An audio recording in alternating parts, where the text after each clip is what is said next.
dust billowed in lazy clouds, clinging to sweat and soul.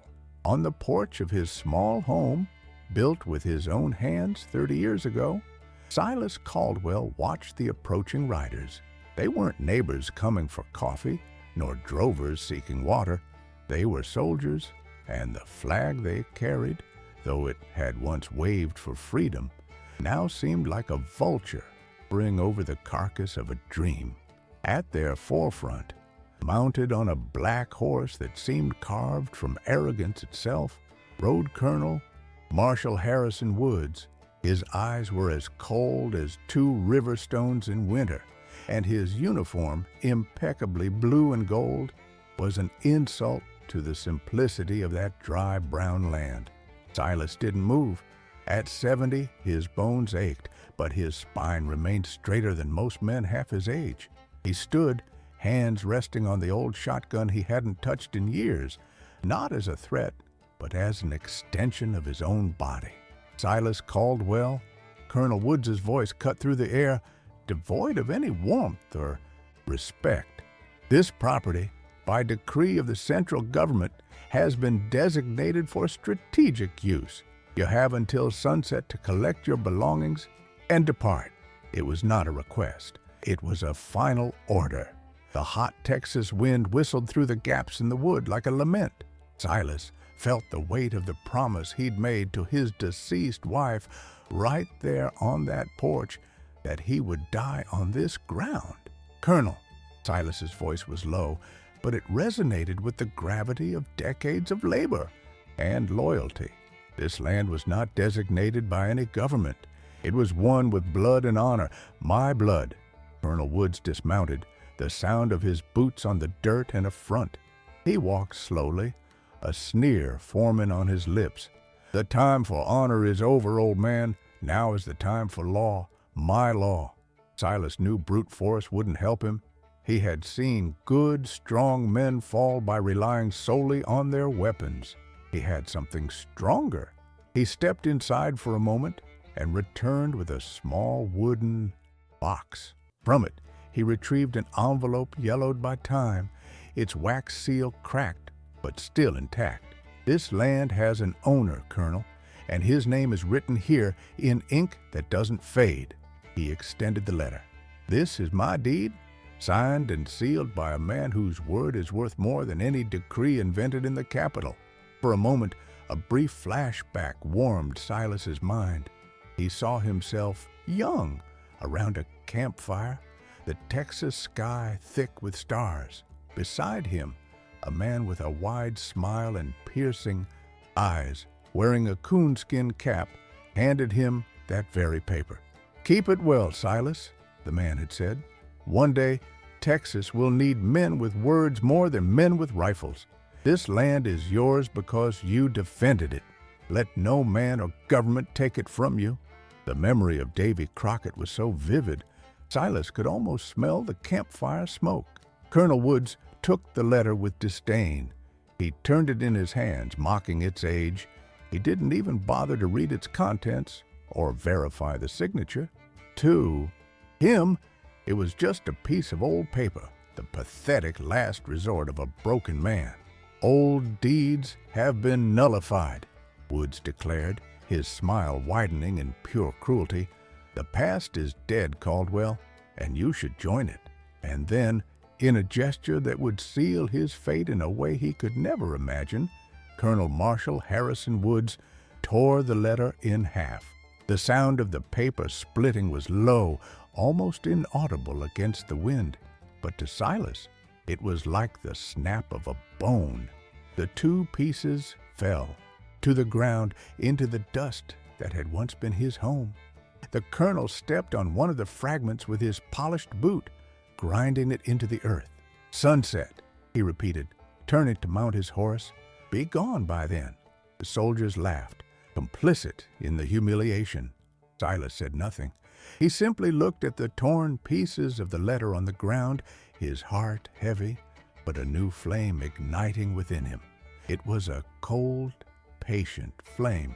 As the colonel rode away, pleased with his display of power, the hot desert wind carried a distant sound, not of drums, but the echo of an oath. What Marshall Woods didn't know was that he hadn't just torn a document, but a promise. And in Texas, promises made by men like Davy Crockett don't die. They merely wait for the right time to be collected. The humiliation was a slow poison. Silas Caldwell was forced to watch as Colonel Wood's soldiers invaded his home, the sanctuary he had built with love and sweat. Every object they threw out, every plank that creaked under their heavy boots, was a stab to his soul. He took nothing but the clothes on his back and the 2 torn pieces of Crockett's letter, which he gathered from the dust with the reverence of one collecting the remains of a loved one. As he left his property, passing through the gate for the last time, he saw the faces of his neighbors. They watched him from afar, hidden behind fences and windows, their gazes a mixture of pity and fear. No one approached. Colonel Wood's power was a blanket of dread that suffocated the community's courage. Silas didn't blame them. He knew fear. He had felt it at San Jacinto, when the fate of everything hung in the balance. But what he felt now was different. It was a deep sadness, the pain of seeing the land he had fought for profaned, not by a foreign enemy, but by a man who used law as a bludgeon. In the days that followed, Silas became a shadow. He slept in the barns of old friends who sheltered him in secret, leaving before dawn so as not to cause them trouble. He ate what he was offered and spent his hours observing from a distance what had been his ranch. Colonel Woods had turned it into his personal headquarters. Loud parties echoed through the night, the sound of laughter and foreign music polluting the sacred silence of the valley. Woods paraded the property like a trophy, a symbol of his unquestionable authority. He wanted everyone to see what happened to those who clung to the past. He wanted the image of Silas Caldwell, the old war hero reduced to a wanderer, to serve as a lesson, and it did, but not in the way he expected. Inside Silas, the pain was transforming into something harder, sharper. Every humiliation planted something new within him, something that grew stronger than fear. One night, while sheltering from the rain in an old abandoned stable, Silas had another flashback. This time, it wasn't a heroic memory, but a quiet conversation with Crockett shortly before he left for the Alamo. They were cleaning their rifles, and Crockett, in his simple, direct way, said something Silas never forgot. "You know, Silas, the greatest danger to Texas isn't Santa Anna's cannons. It's men who will look like us, talk like us, but whose hearts will be filled with greed. They will use our laws against us and call tyranny progress." Back then, Silas hadn't fully understood. Now, Crockett's words were a prophecy fulfilled. Colonel Woods wasn't a soldier of an enemy nation. He was the embodiment of that warning. He was the rot growing from within. That memory solidified his resolve. He wouldn't fight Woods with gunpowder. He would fight with truth, the only weapon a man like the colonel didn't know how to face. He began to observe not just the ranch, but the colonel himself. He saw the messengers arriving at night, the well-dressed men with foreign accents who met with Woods in secret. He saw the exchange of heavy briefcases. The colonel's arrogance was his greatest weakness. He didn't hide because he believed no one would dare challenge him. The colonel didn't know, but by stepping onto that ranch and tearing that letter, he had just awakened the wrong man. Justice, Silas knew, wouldn't be found at the bottom of a powder keg, but in the patience of a spider web. He needed allies, not soldiers, and his first thought led him to a name the community whispered with a mixture of sorrow and respect: Eleanor Howard. Eleanor was the widow of a Texas Ranger, a good man who had been summarily executed by order of Colonel Woods under a forged charge of insubordination. Since then, she had lived reclusively in her small house in town, her grief a silent wall that few dared to breach. Silas found her in her garden, tending to roses that seemed to defy the dryness of the soil. Her eyes, though marked by loss, still held a spark of steel. He didn't arrive with pleas for help or plans for revenge. He simply sat with her on the porch and, with trembling hands, placed the 2 pieces of Crockett's letter on the table. "He took my land," Silas said, his voice calm. "From you, he took much more." Eleanor looked at the fragments of paper. She didn't need Silas to explain the value of that document. In Texas, Crockett's name was gospel. It was proof that a man's honor had once been the law of the land. "Revenge won't bring my husband back, Mr. Caldwell," she said, her voice firm, but with a contained tremor. "I seek not revenge, Mrs. Howard," Silas replied. "I seek justice. Colonel Woods is not a loyal soldier. He is a thief who wears a uniform. He uses fear to hide his crimes, but truth has a voice if there is anyone brave enough to speak for it." He told her what he had seen, the nightly meetings, the foreign speculators, the arrogance of those who felt above any law. Eleanor listened in silence, her fingers tracing the torn edges of the paper. The pain in her eyes slowly gave way to a cold determination. Justice for her husband would not come from a corrupt court, but from exposing the man who destroyed him. She agreed to help. Eleanor Howard was more than a grieving widow. She was the center of an invisible network of information. The women of the town, the wives and daughters of merchants, blacksmiths, ranchers, they saw everything, heard everything. While the men talked of armed resistance, the women exchanged whispers in the markets, in the churches, over their backyard fences.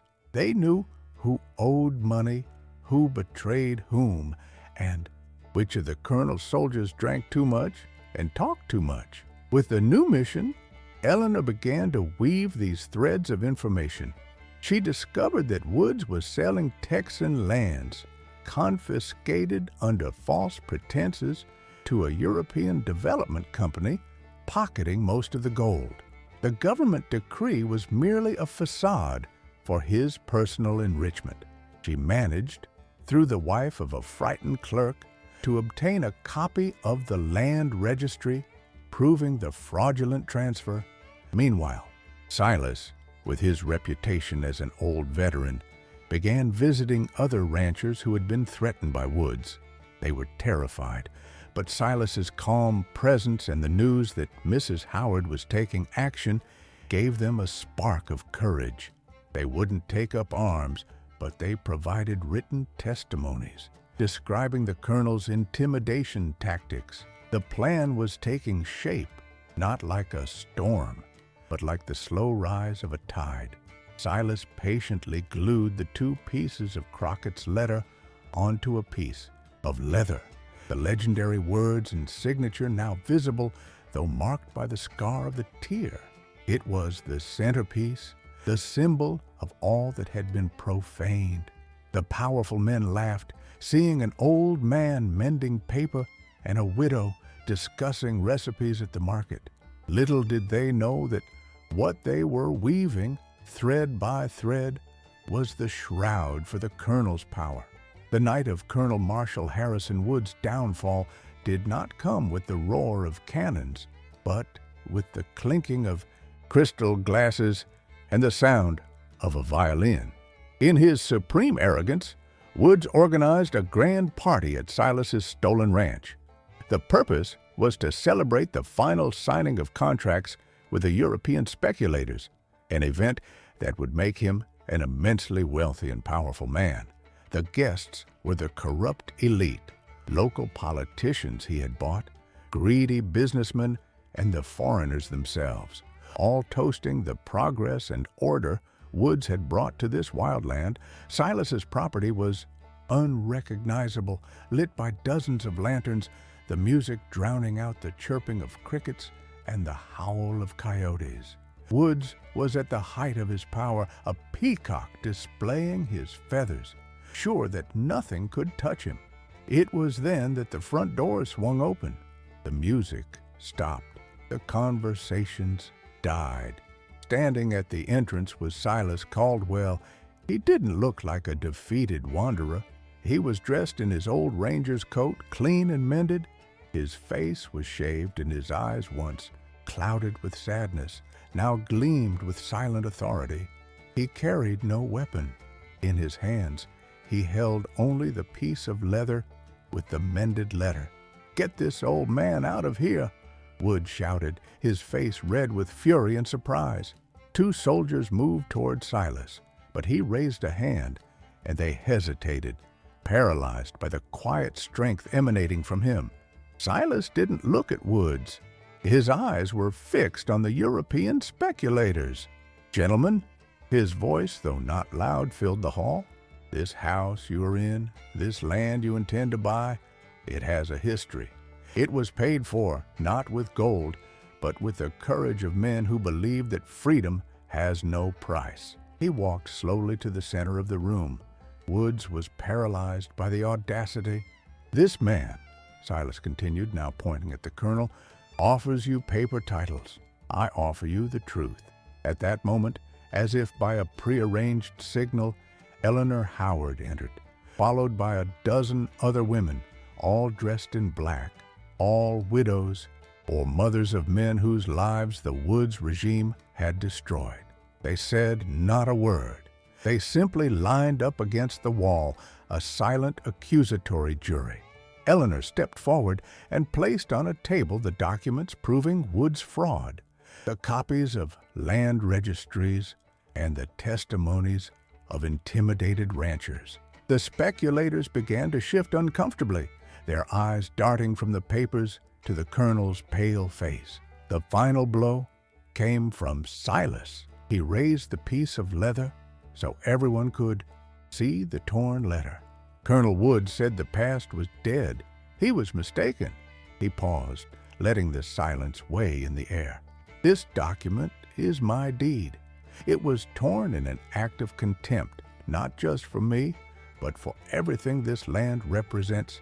The signature he tried to destroy belongs to a man who died at the Alamo, so we could gather here as free men, not as tyrants and thieves." Then he spoke the name, and it sounded like thunder. Davy Crockett. The name fell like a stone into the silent room.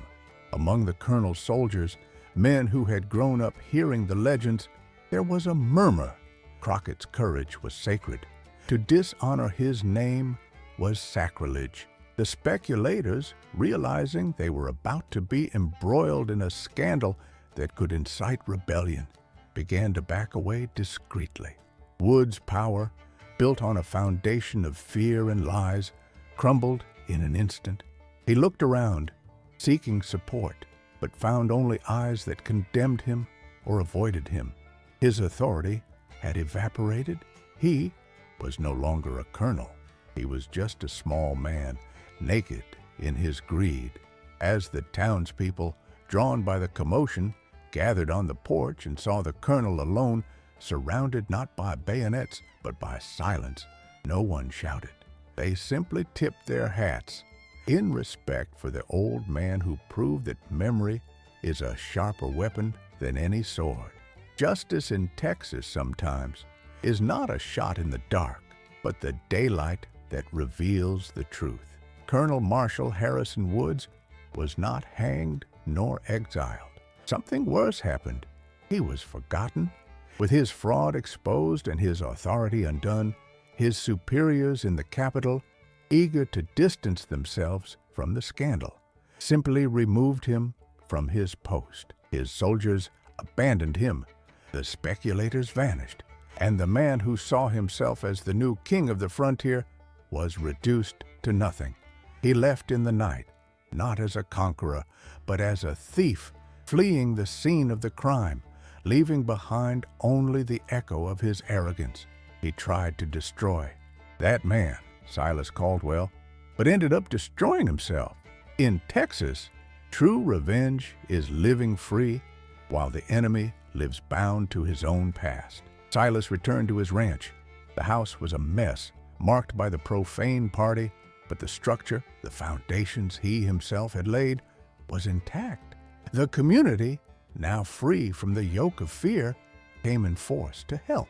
In a few days, the ranch was cleaner and stronger than before.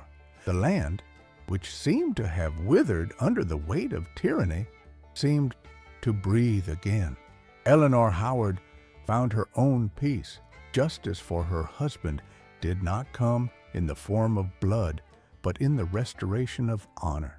She became a respected voice in the community, a woman whose quiet strength reminded everyone that courage does not belong only to men with rifles. The story of Crockett's torn letter became a local legend, told around campfires and on porches at dusk. It became a reminder that freedom is fragile, but the spirit of those who fought for it is eternal. Silas did not become a leader or a politician. He simply returned to being what he always was, a man of his land. He framed the mended letter and hung it above the fireplace, not as a trophy, but as an oath. It was proof that honor, faith, and loyalty were not empty words, but the pillars that held Texas itself together. In that land, a valuable lesson was learned. Tyrants come and go, armies march and retreat, but Texas does not belong to those who rule. It belongs to those who stand firm, loyal, to the promises made with blood and sealed by word. Years later, travelers passing by Silas Caldwell's ranch would see a picture on the wall. It was not a portrait nor a landscape. It was just two pieces of yellowed paper carefully joined under glass, proof that a man can tear history, but he can never erase it. If this story of courage and honor moved you, and you believe the values that founded Texas still live, subscribe to our channel. Share this video with everyone who is proud of their roots and the fight for freedom. And don't forget to comment from what part of the world you are watching. The fight for justice is universal.